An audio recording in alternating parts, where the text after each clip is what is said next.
You're watching WYLN TV 35.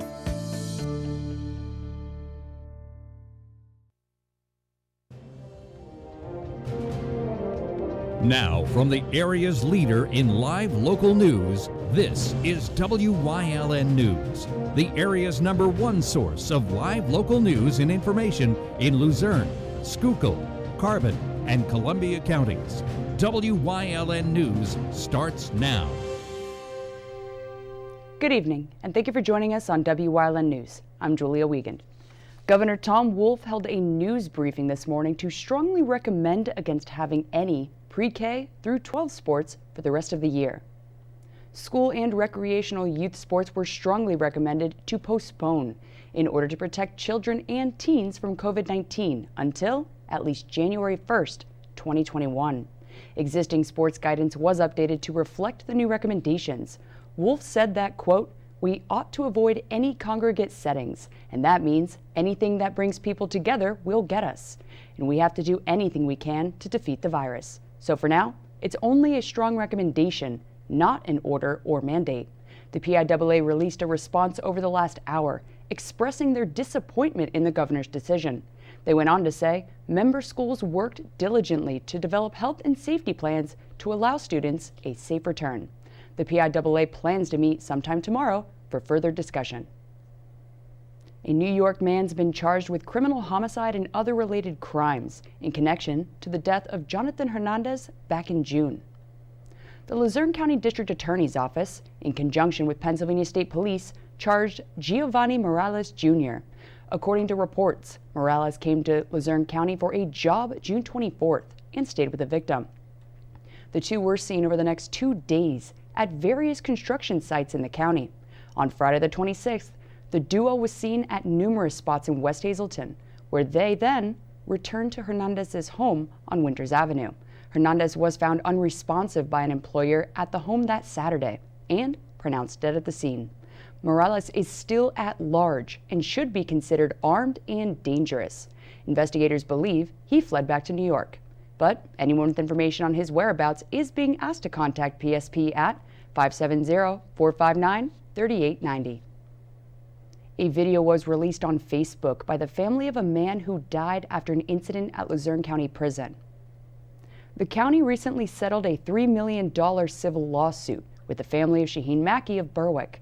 The suit alleged that prison staff failed to properly respond to Mackey having a seizure while in custody June 6th of 2018. He was taken to the hospital, where he died 2 days later. An autopsy determined that he died of natural causes, but Mackey's daughter said the video was released to social media so people could see the truth. The Luzerne County District Attorney's Office ruled that no wrongdoing took place during the incident and no charges were filed. DA Stephanie Salavantis issued a statement today saying her office did a full investigation into the incident and that the matter was reviewed by federal authorities as well. She said the incident began when an inmate witness screamed for help because Mackey was ripping his own hair out and spitting. Correctional officers responded but had difficulty restraining him. The video then shows guards unsuccessfully attempting to restrain him for everyone's safety. The mayor of Cunningham has handed in her resignation. Cunningham Borough received a letter of resignation from Mayor Allison Urechko. No further details were released at this time as to the reason behind the resignation. Council hasn't acted on it just yet, but their next regular session scheduled for Tuesday, August 18th at 7 p.m. A Hazleton man was taken into custody after a large quantity of heroin was found in his hotel room. An employee at Candlewood Suites told police back on July 31st that a guest failed to check out. As the worker checked the room, a large amount of cash and drugs were discovered. Police obtained a search warrant and caught up with 22-year-old Brian Zabala Tejeda, who was trying to retrieve his property from the room. Upon further investigation, police found 500 bags of heroin and fentanyl, as well as over $1,100 in cash. He also admitted to having a gun without a permit. He was charged with firearms not to be carried without a license, manufacture, delivery, or possession with intent to deliver a controlled substance, and prohibited possession of a firearm. A Frackville man faces numerous charges following a shooting incident in Schuylkill County. Police responded to a report of shots fired around 4:15 Wednesday in the area of South Penn and Arch Streets in Frackville. 28-year-old Stalin Kolumna and another person got into an alleged dispute where Kolumna fired rounds. Police found an AR-15 and 2 shell casings at the scene. A bullet also passed through the window of a nearby van, but luckily, no one was injured during the incident. Kolumna was charged with criminal attempt of homicide, aggravated assault, and recklessly endangering another person. Wilkes-Barre Township Police are on the lookout for a man accused of stealing over $200 worth of lottery tickets. Video surveillance captured the suspect as he walked behind the counter at a Citgo service station on Wilkes-Barre Township Boulevard to steal around $270 worth of scratch-off tickets. He's described as a white male with blonde hair and a large number of tattoos on his legs. He was last seen driving a dark blue Jeep Patriot.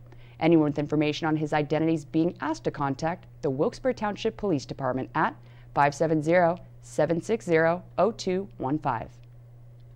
State leaders and supporters want legislative action on protecting our Pennsylvania pups, their owners, and communities. Wyln's Phil Kaufman has more. Secretary of Agriculture Russell Redding, Auditor General Eugene De Pasquale, State Senator Judy Schwank, State Representative Eddie Day Pishinsky, and State Director of Humane Society of the United States, Kristen Tullow, and of course, Cappy, the Capitol Police Public Service Dog, all discussing the impending funding crisis for the Bureau of Dog Law Enforcement. We understand as the Commonwealth is desperately trying to address the issues of finance for the Commonwealth that money is tight, but we also believe this is a priority.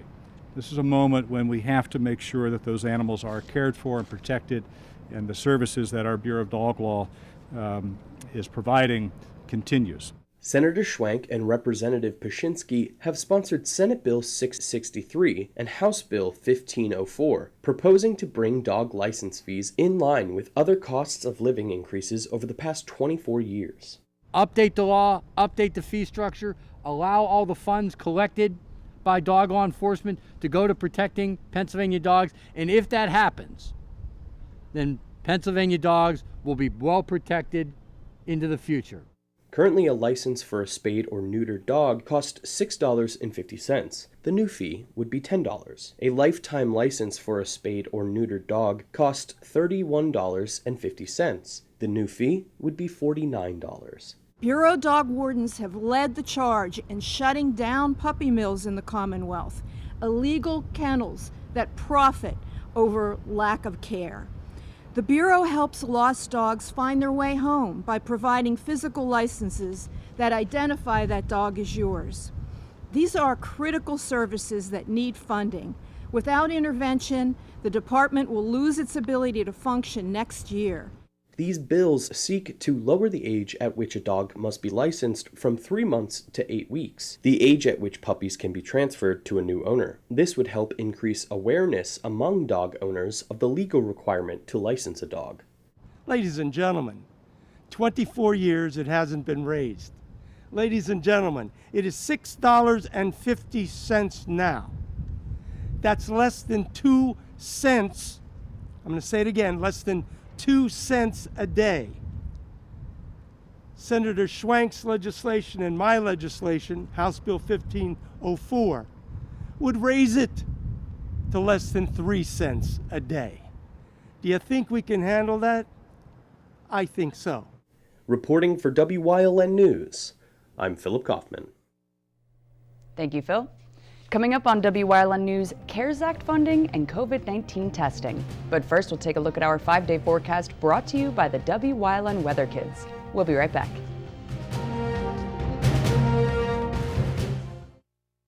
Hi, I had a very minor fender bender tonight in an unreasonably narrow fast food drive-thru lane. Don't worry, I have everything handled. I already spoke to our Allstate agent, and I know that we have accident forgiveness, which is so smart on your guys' part. Like the fact that they'll 4 weeks without the car. Okay, yep, good night. With accident forgiveness, your rates won't go up just because of an accident. Switching to Allstate is worth it. Visit your local Allstate agent, the McNeilis Agency in Hazleton at 1092 North Church Street, or in Hometown in the Hometown Village Square.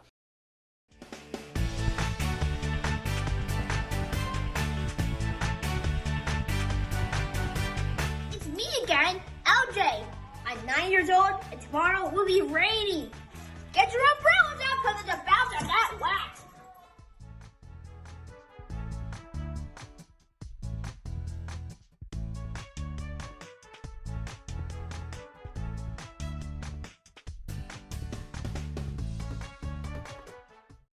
What's on TV?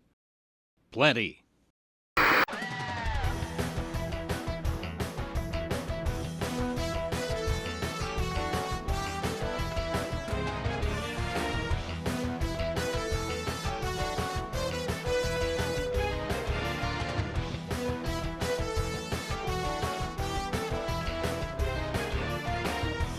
WYLN TV 35, the best in local programming.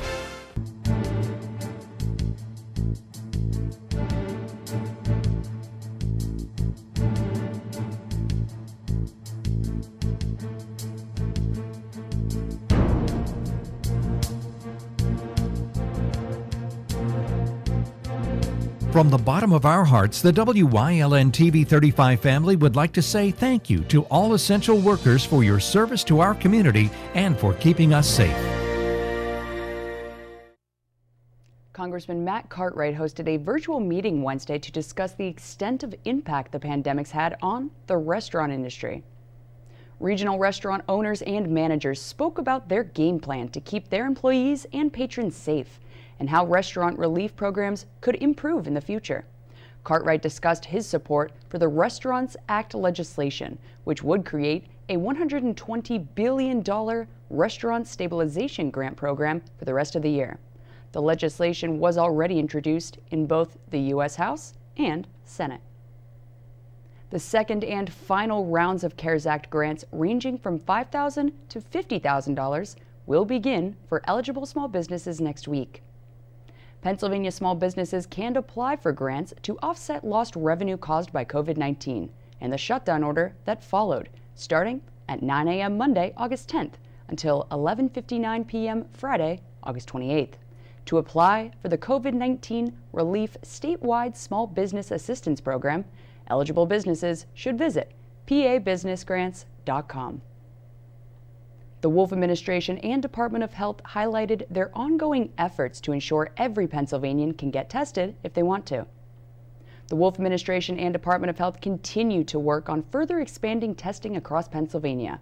That includes partnerships with Walmart and Quest Diagnostics to provide direct access in many communities and rural areas, as well as work with labs across PA to enhance the state's testing capacity. According to the CDC, Pennsylvania has conducted the 9th highest total number of COVID-19 tests nationwide. More than 1.6 million tests were completed since the start of the pandemic, which is 13% of Pennsylvania's population. Statewide testing capacity was limited to under 8,000 tests per day back in April, but now averages over 22,000. Cargill Protein just awarded a grant to Catholic Social Services of the Diocese of Scranton. $60,000 was made available to help CSS of Hazleton respond to several urgent needs, as more and more people need assistance during the pandemic. Prior to these tough times, the St. Joseph Food Pantry and Divine Providence Shelter in Hazleton served around 400 to 425 families per month on average. Now, the number's nearly doubled to 789 families. Cargill committed $35 million to help nonprofits around the globe access food security and industry challenges, as well as health and safety needs due to the pandemic. For information on programs offered by CSS Hazleton's office, call 570-455-1521. Coming up on Partysville's News Choice, Adopt Don't Stop, featuring the Carbon County Animal Shelter and Community in You, plus an empty Beaver Stadium. Stay with us.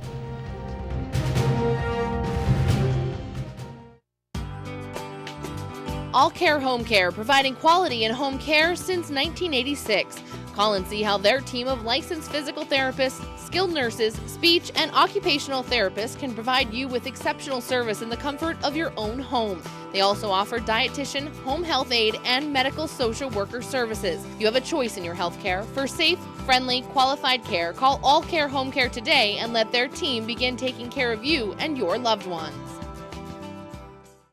There's no better place to shoot than Whitetail Preserve. Their skeet trap and sporting clay fields are professionally designed and all stations are handicapped accessible. Whitetail Preserve has resident shooting instructors certified by the NRA in shotgun, rifle, pistol, home safety, and personal protection in the home. Whitetail can also cater any size event, whether it be a private party, corporate event, or wedding. Call 570-455-4251 extension 1378 for more information. We've seen the concern in your eyes. You're scared, nervous, want to know if it's safe. The answer is yes. At LVHN, you'll see the extraordinary steps we take to get you the care you need safely.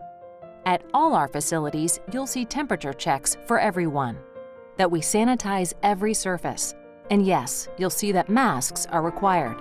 What we look forward to seeing is relief in your eyes. Lehigh Valley Health Network. Your health deserves a partner.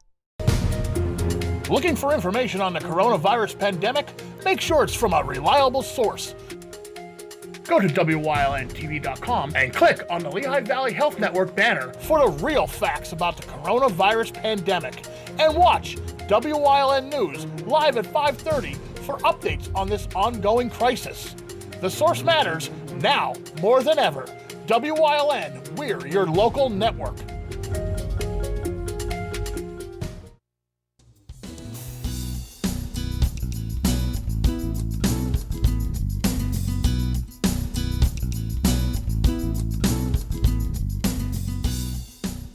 The saying goes, it's better to adopt than shop. If you are seriously considering thinking about adopting a dog, then you may want to give the Carbon County Animal Shelter in Esquehoning a buzz. The facility houses a variety of dogs that are looking for that special family or person to start a new life with. Some of the policies have changed because of the pandemic, like first scheduling an appointment. Shelter Director Tom Connors has more about the adoption process. So we'll set you up with a time. We ask you to come. We walk you through the shelter. When you walk through our shelter, every dog goes crazy. They bark, they jump, they growl, they knock over water dishes. They're all normal dogs on a leash, but you get a sense of a dog that may be good for you. Then you'll come outside of the kennel area, outside where we could talk, where the barking's not stops, and then we discuss what dog you might be interested in. If the dog is up to date on its shots, you're welcome to take it for a nice walk. Depending on the heat of the day, it could be anywhere from 10 minutes to a half hour or more. And then you're required to come back again. So it's always 2 visits. You can at least 2 visits. You can never come and just walk in, get a dog, and walk out. It doesn't work like that. We don't think that's in the best interest of the dogs. A lot has changed as we are still in the pandemic. Many who worked from home or experienced layoffs decided to adopt a dog, but had to change course once they went back to work. We didn't see the increase in adoptions, to be honest with you. We heard that there were a lot, and that's twofold. I mean, sometimes it's a mistake. Sometimes it's good because you're home and you have time to spend with your dog while it gets used to its new home. But other times it's like a novelty for you, and then once you go back to work, now you don't want to deal with the dog. So we did not see the increase. I heard of shelters that have.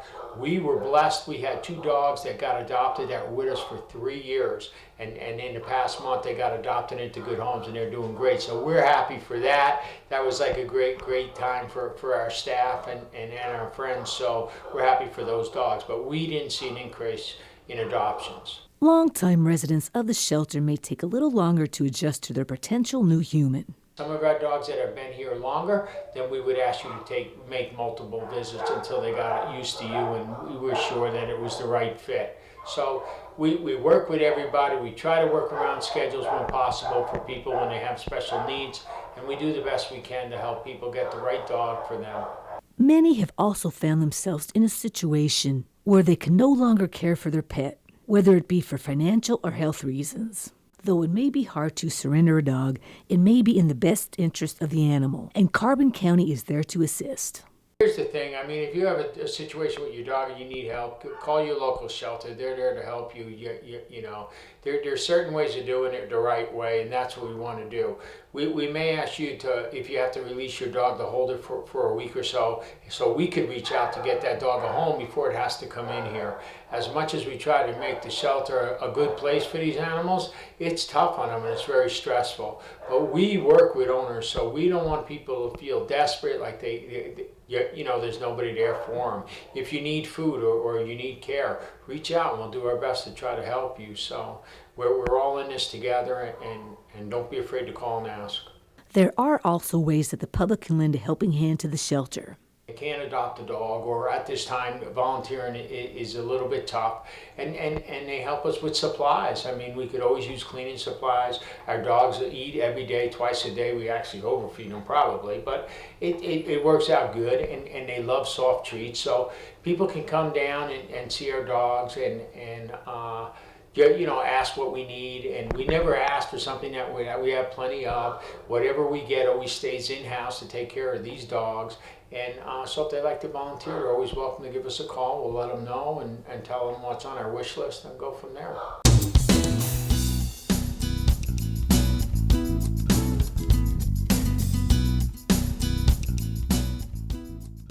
It's okay that everybody ignores me when I drive. It's fine, because I get a safe driving bonus check every 6 months I'm accident-free. Because I don't use my cell phone when I'm driving, even though my family does and leaves me all alone. Here's something else. I don't share it with Mom. Right, Mom? I have a brand new putter you don't even know about. It's awesome. Safe driving bonus checks only from Allstate. Switching to Allstate is worth it. Visit your local Allstate agent, the McNeilis Agency in Hazleton at 1092 North Church Street, or in Hometown in the Hometown Village Square.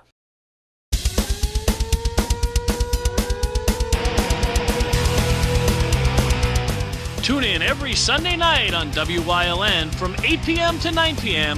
for hard-hitting, high-flying, non-stop action as only Pennsylvania Premier Wrestling High Voltage can bring you. That's Pennsylvania Premier Wrestling every Sunday night on Wyln. I'll see you in the ring.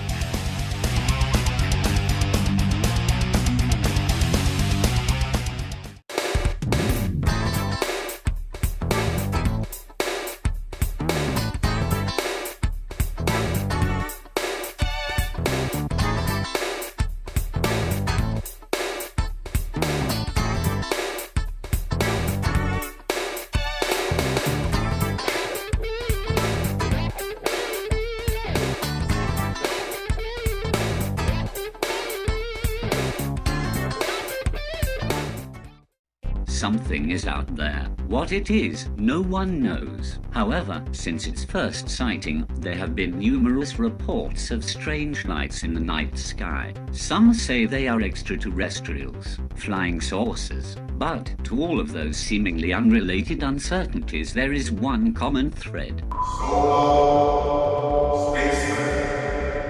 Solo Spaceman on WYLN TV 35. Thursdays at 1:30, Saturdays at 4, Sundays at 9.